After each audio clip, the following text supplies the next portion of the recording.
Discovery of the Vanishing. Captain Sarah Chen stood on the bridge of the starship Horizon's Edge, watching the strange purple sun of the Carafim system grow larger through the main viewport. Her dark hair was pulled back in a practical ponytail, and her brown eyes held the focused intensity that had made her one of humanity's youngest deep space exploration commanders at 35. "Captain," called out Dr. Marcus Webb from his science station, his voice carrying a note of confusion that made Sarah turn toward him. The xenorchaeologist was a tall, thin man with graying temples who had spent most of his life studying alien civilizations. "I'm not detecting any of the usual communication signals from the Carafim homeworld. No traffic control, no planetary broadcasts, nothing." Sarah frowned. The Carafim were one of the galaxy's most ancient civilizations, known for their crystal cities that sang with harmonic frequencies. They had been spacefaring for over 40,000 years when humanity first invented the wheel. It was impossible for their world to be quiet. "Maybe their technology has evolved beyond our detection methods," suggested engineer Riley Park from her position at the technical console. The young woman with bright red hair and freckles had a talent for understanding alien technology that amazed even veteran explorers. "Some of the older races use energy frequencies we can barely measure." Navigator Zex, a reptilian being from the Soros Republic, flicked his forked tongue nervously. His scaled hands moved across his controls with practiced efficiency as he adjusted their approach vector. "Captain Chen, my people have traded with the Carafim for 3 centuries. They always maintain standard galactic communication protocols. This silence is not normal." Sarah felt a chill run down her spine. In her 8 years of deep space exploration, she had learned to trust her instincts, and right now every instinct was screaming that something was terribly wrong. "Take us into orbit around Carafia Prime," she ordered. "Full sensor sweep. I want to know what happened here." The Horizon's Edge was a medium-sized exploration vessel, built by humanity's United Earth Fleet, specifically for long-range missions into unknown space. Her crew of 43 included scientists, engineers, and first contact specialists from 6 different species. Sarah was proud of how well her diverse crew worked together, but today she could feel tension building among them as they approached the mysterious silent world. As they entered orbit, the main screen filled with images of the Carafim homeworld. What they saw made everyone on the bridge gasp in shock. The planet's surface, which should have been covered in towering crystal spires that caught and reflected light in beautiful patterns, was dark and lifeless. The great singing cities were still there, but they no longer glowed with inner light. They looked like empty shells. "My God," whispered Dr. Webb, staring at his readings. "There's no energy signature at all. Not from the cities, not from any technology, not even from the planet's core. It's like something drained every bit of power from the entire world." Riley's instruments were beeping frantically as she tried to make sense of what she was seeing. "Captain, this doesn't make scientific sense. A planet's core doesn't just stop generating energy. And look at these readings from the crystal cities. The molecular structure is intact, but there's no electrical activity, no quantum resonance, nothing. It's like someone reached inside and turned off every atom." Sarah stared at the dead world below them. The Carafim had been peaceful beings, tall and graceful with bodies that seemed to be made of living crystal. They had welcomed humanity into the galactic community 50 years ago, sharing their knowledge of harmonic technology and teaching human scientists about energy resonance. They had been friends and teachers to her people. "Life signs?" she asked quietly. Dr. Webb shook his head grimly. "Nothing, Captain. No biological activity anywhere on the planet. Not even bacteria. Whatever happened here didn't just kill the Carafim. It eliminated every form of life completely." The bridge fell silent except for the gentle hum of the ship's systems. Sarah found herself thinking about the last time she had visited Carafia Prime, just 2 years ago. She had walked through the crystal gardens with elder harmonist Veltherim, listening to the music the city made as wind passed through its structures. The old Seraphim had told her about the early days of their civilization, when they first learned to shape crystal with song. Now Veltharim and all his people were gone, their beautiful world reduced to a silent tomb. "Captain," Zex called out from his station, his voice tight with worry. "I'm receiving a priority transmission from the Astral Collective. Elder Sage Thyman wishes to speak with you immediately." "Captain," Zex called out from his station, his voice tight with worry. "I'm receiving a priority transmission from the Astral Collective. Elder Sage Thyman wishes to speak with you immediately." Sarah straightened. The Astral Collective was even older than the Seraphim, a group of energy beings who had transcended physical form millions of years ago. If they were reaching out during a routine exploration mission, something very serious was happening. "Put him through," she ordered. The main screen flickered and filled with swirling patterns of blue and silver light that gradually formed into the suggestion of a vast, ancient face. When Elder Sage Thyman spoke, his voice seemed to come from everywhere at once, resonating through the ship's hull itself. "Captain Chen of the human vessel Horizon's Edge," the ancient being said, his words carrying the weight of eons. "We have observed your presence at the Seraphim world. You have seen what remains of our ancient friends." "Elder Thyman," Sarah replied respectfully. "Can you tell us what happened here? How does an entire civilization just disappear?" The patterns of light on the screen shifted, showing what might have been sadness in a being beyond physical emotion. "This is not the first world to fall silent, young human. In the past solar rotation, we have lost contact with the eternal builders, the song weavers, and the mind-touched. All ancient races, all vanished without trace or warning." Dr. Webb leaned forward. "That's 4 of the galaxy's oldest civilizations. Elder, do you see a pattern here?" "Indeed, human scholar, the disappearances follow the order of age. The oldest races vanish first, then those who achieve starflight next, and so on through galactic history. Something is systematically eliminating civilizations based on how long they have existed." Riley's face had gone pale as she worked through the implications. "If that's true, and if the pattern continues, then eventually, it will reach the younger races," Thyman confirmed, "including humanity." Sarah felt ice form in her stomach. Humanity had only been a spacefaring civilization for 200 years. If something was working its way through galactic history, they would be among the last to be targeted. But they would still be targeted eventually. "Elder Thyman, do you have any idea what could do something like this? What kind of force could completely drain the life energy from entire worlds?" The ancient being's light patterns shifted to darker hues.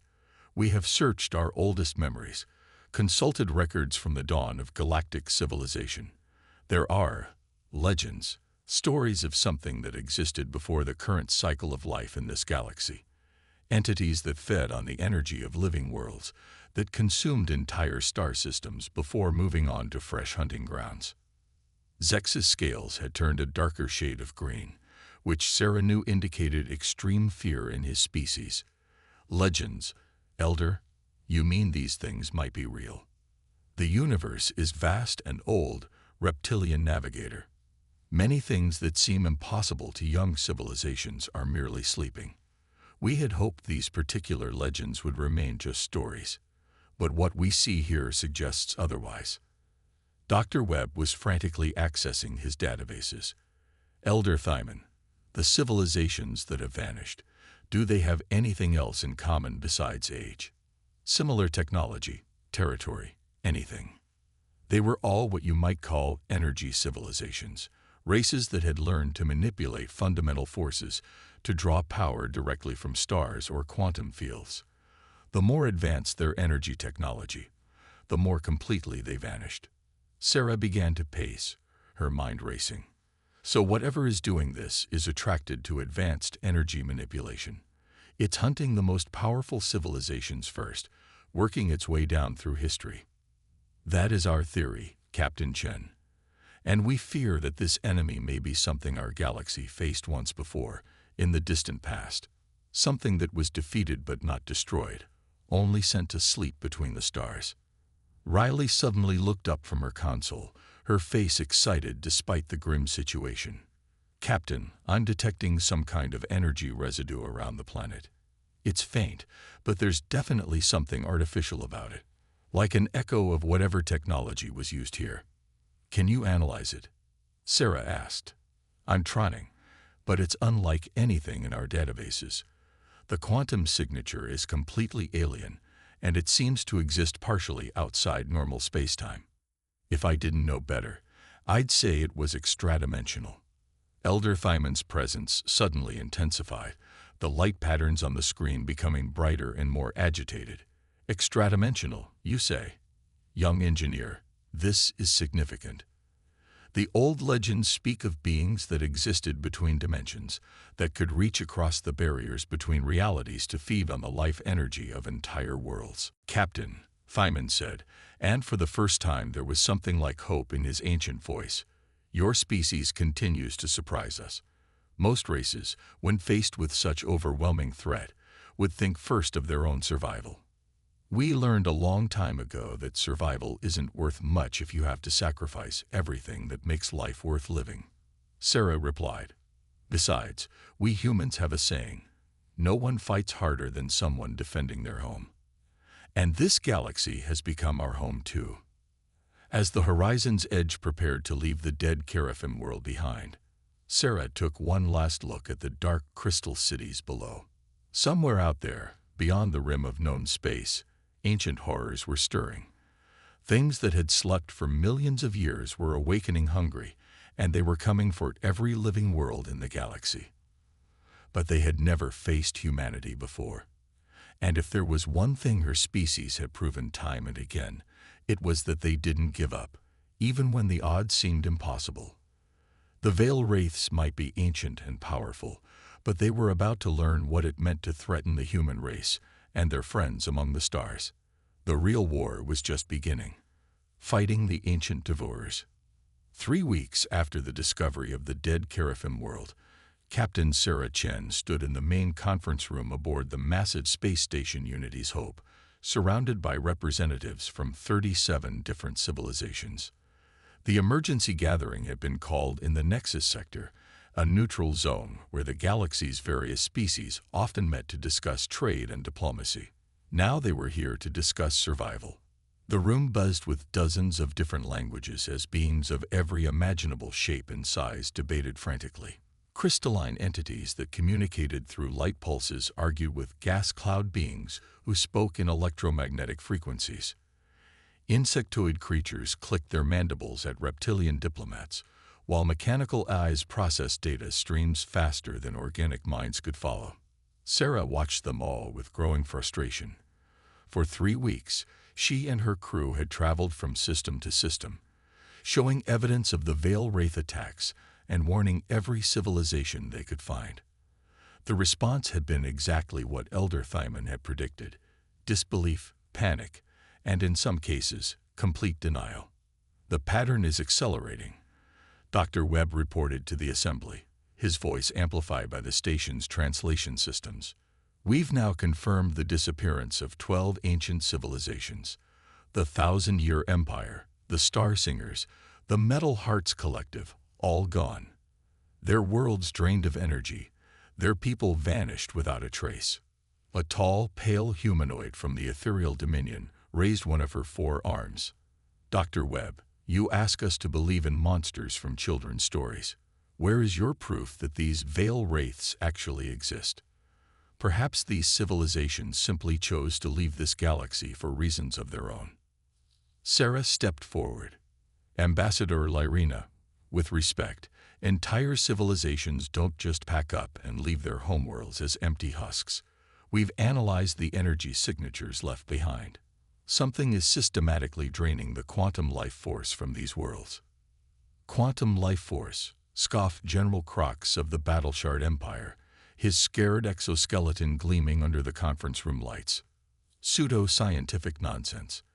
If there was a real threat, we would have detected it with our military sensors." Riley Park, who had been working non-stop to analyze the alien energy residues, looked up from her portable workstation. "General, with permission, I'd like to show you something."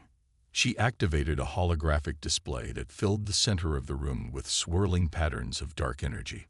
"This is what we found at every attack site. Energy signatures that exist partially outside our dimensional framework. Our instruments can barely detect them, and they seem to be getting stronger." The hologram shifted, showing a three-dimensional map of the galaxy with dark spots, marking the vanished civilizations. "Look at the pattern. It's not random. Something is moving through our galaxy systematically, following ley lines of quantum energy that connect all advanced civilizations." Elder Sage Thymon's presence suddenly filled the room as his consciousness manifested through the station's communication systems. His voice carried the weight of eons when he spoke. "Young beings, the engineer speaks truth. We have delved into our most ancient archives, consulted memories sealed since the dawn of galactic civilization. The Veil Wraiths are real, and they have returned." The conference room fell silent. Even the most skeptical delegates knew the reputation of the Astral Collective. If beings who had existed for millions of years were taking this threat seriously, perhaps they should listen. "Tell us about the First War," Sarah requested. "How were they defeated before?" Thymon's light patterns shifted to darker hues as he accessed memories older than some star systems. It was not victory as younger races understand it. The cost was terrible. Entire spiral arms of the galaxy were sacrificed to contain the wraiths. Civilizations that had existed for millions of years chose to give their lives to fuel weapons that could reach across dimensional barriers. "What kind of weapons?" asked Dr. Webb, his archaeological mind hungry for details. "Reality anchors. Devices that could lock the wraiths into a single dimensional framework where they could be fought. But creating them required the willing sacrifice of entire species, their life energy, their accumulated knowledge. Everything was channeled into weapons that burned like stars for a single moment of cosmic time." The room erupted in frightened chatter. The idea of species voluntarily sacrificing themselves was horrifying to most civilizations present. Sarah raised her voice above the chaos. "There has to be another way. Humanity doesn't accept that sacrifice. It is the only solution to impossible problems." "Captain Chen speaks wisely," came a new voice from the chamber's entrance. Everyone turned to see a figure that made several delegates gasp in recognition. It was Archon Vextheri of the Time Warden Collective. Beings so advanced, they existed across multiple timelines simultaneously. If the Time Wardens had come to this meeting, the situation was even more serious than anyone had imagined. "Archon," Sarah said respectfully, "what can you tell us about fighting the Veil Wraiths?"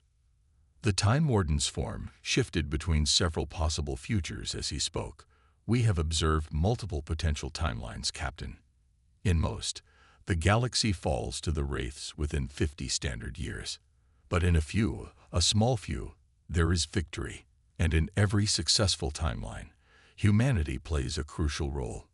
General Crox's mandibles clicked dismissively. Humanity. They'd been spacefaring for barely 2 centuries. What could they possibly offer against an enemy that defeated civilizations millions of years old? Archon Vextheri's multiple forms smiled simultaneously. "What they have always offered, General. The unexpected. The impossible. The refusal to accept that any problem cannot be solved." He turned to Sarah. "Your species approaches challenges differently than any other race in galactic history. Where others see limitations, humans see opportunities. Where others calculate odds, humans change the rules of the game entirely."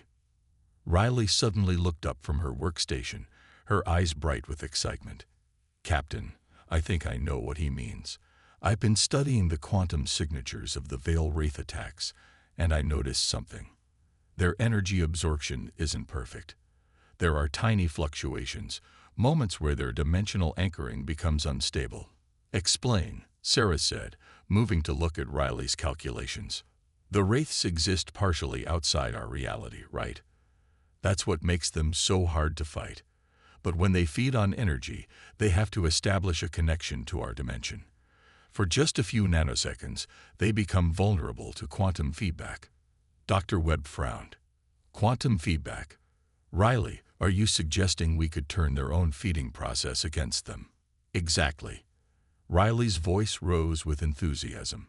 If we could create resonance generators tuned to the exact frequency of their dimensional anchoring, we might be able to set up feedback loops that would destabilize their ability to exist between dimensions. Elder Thymon's presence intensified. Young engineer, this is unprecedented. In all our ancient wars, we never considered using the enemy's strength against them in such a manner. Archon Vextheri nodded approvingly. This is what I spoke of. No other species would think to weaponize the enemy's feeding process. Most races would try to build stronger shields or more powerful weapons. Only humans would think to make the act of attack itself a trap. General Crox leaned forward, his warrior's instincts engaging despite his skepticism. Assuming this theory works, how would we deploy such weapons? The Wraiths could attack any world at any time. Sarah was already thinking ahead. We don't wait for them to come to us. We go to them. If we can track their energy signatures, we can predict where they'll strike next. We set up the resonance generators in advance and turn their next feeding ground into a trap. That's incredibly dangerous, warned Ambassador Lyrina. You'd be using entire civilizations as bait. We'd be saving entire civilizations, Sarah corrected, and ourselves in the process. Over the next several hours, the greatest minds in the galaxy worked together to refine Riley's theory. The Astral Collective provided deep knowledge of dimensional physics. The Time Wardens offered calculations based on multiple timeline observations. Even the skeptical Battleshard Empire contributed their expertise in military strategy. As the plan took shape, Sarah found herself at the center of something unprecedented in galactic history. Dozens of species that had never worked together before were now united by necessity and by hope. The young human engineer's crazy idea was becoming a real strategy. The resonance generators will need to be massive, explained Chief Engineer Korath of the Stellar Foundry Guild. Each one will require the power output of a small star to function.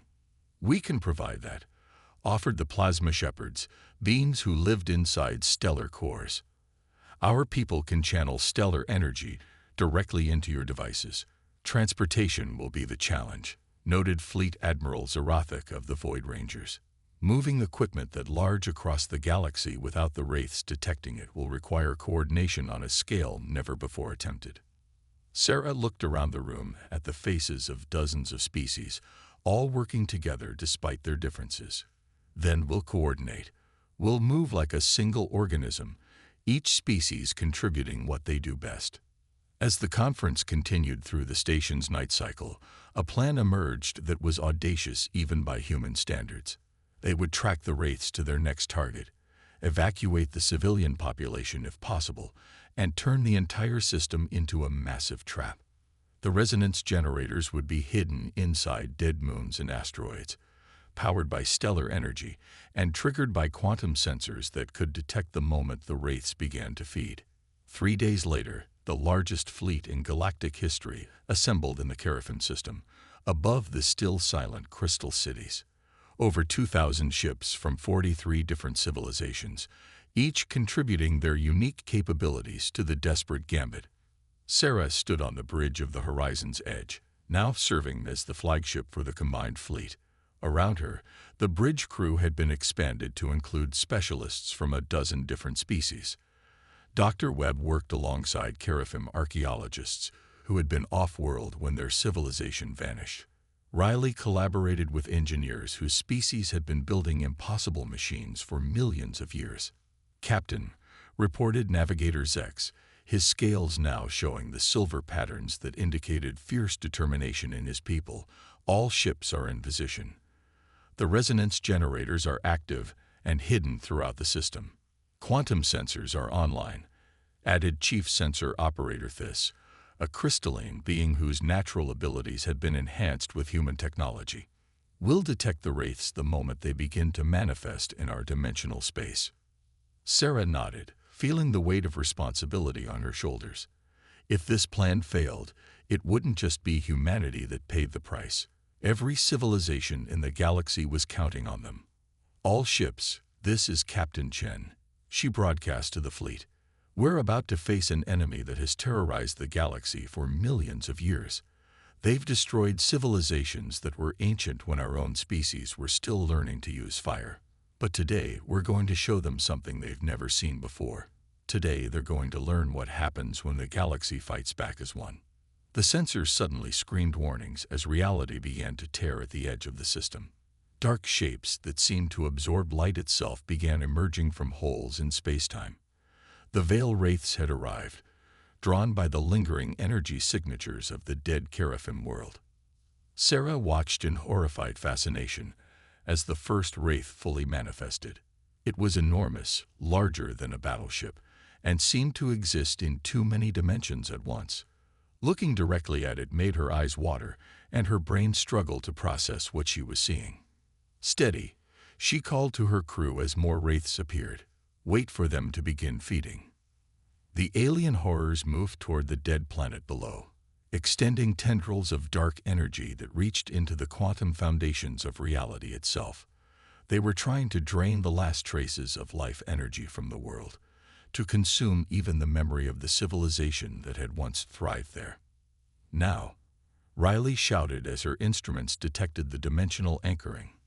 They're locked into our reality. Throughout the system, the hidden resonance generators activated simultaneously. Quantum feedback cascaded through the dimensional connections the Wraiths had established, turning their own feeding process into a weapon against them. The effect was immediate and devastating.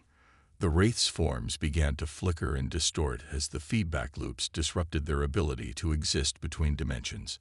Their haunting cries echoed across multiple realities as they found themselves trapped in a single-dimensional framework for the first time in eons. All ships, open fire, Sarah commanded. The combined fleet unleashed everything they had. Energy weapons from the plasma shepherds, quantum torpedoes from the reality engineers, kinetic projectiles from species that preferred solid munitions.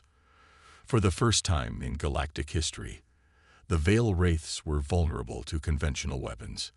The battle was fierce but brief. Trapped in normal space-time and unable to phase between dimensions, the ancient horrors fell one by one to the concentrated firepower of the United Galaxy.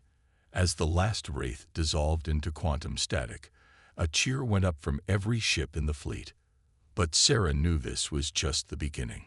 There would be more Wraiths, and now they would know that the galaxy had learned to fight back. The real war was still ahead of them. All ships, this is Captain Chen. She broadcast again. Today we proved that no enemy is unbeatable. Today we showed that when the galaxy stands together, we can face anything the universe throws at us. But this is just our first victory.